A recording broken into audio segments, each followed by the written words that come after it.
ቅርብ ጊዜ ነበር የህይወት ምስክርነቷን ልታካፍለን ወደ ሚዲያ ብቅ ያለችው። የትዳር ህይወቷ የእውነት እጅግ በጣም አነጋጋሪ ነበር።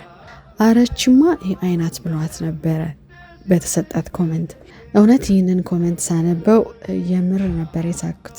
የትዳር ብዙ ስራውን ደግሞ በእኛ በሴቶች ላይ ሳጥለው አልቀረችም። የፍቅር አገላለጿ፣ አነጋገሯ፣ እርጋታዋ የሰውን ቀልብ ሁሉ ነበር የገዛችው። ምን አለፋችሁ የተኖረ የህይወት ምስክርነት ሳይሆን ልብ ወለድ ነገር ይመስል ነበረ። እንኳን ለክርስቶስ የልደት መታሰቢያ በዓል በሰላም አደረሳችሁ። እንዲሁም በውጭ ዓለም ለምትኖሩ ደግሞ መልካም አዲስ ዓመት እያልኩኝ አስታውሳችኋት። ብዙዎቻችሁ የህይወት ታሪኳን እንጂ ስሟን እንደማታውቁ ገምታለሁ። እህት መድኃኒት ኃይሉ ትባላለች።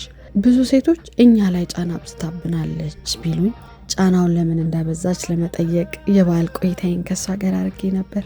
ደግሞ የዋዛ እንዳትመስላችሁ ቃለ መጠይቁ የተፈቀደልኝ በሙያ ተፈትኜም ጭምር ነው። ልነግራችሁ ከምችለው በላይ የኑሮ ጥበብ ፈሶባታል። እንደምትጠቀሙበት ምንም ጥርጥር የለኝም። እስከዛው ግን ይህንን ቆይታ የምታገኙበትን የቤታችንን ቲቪ ዩቲዩብ ቻናል ሰብስክራይብ እያደረጋችሁ የበዓል ቀን እንድትጠብቁን ከወዲሁ አሳውቃችኋለሁ። መልካም ጊዜ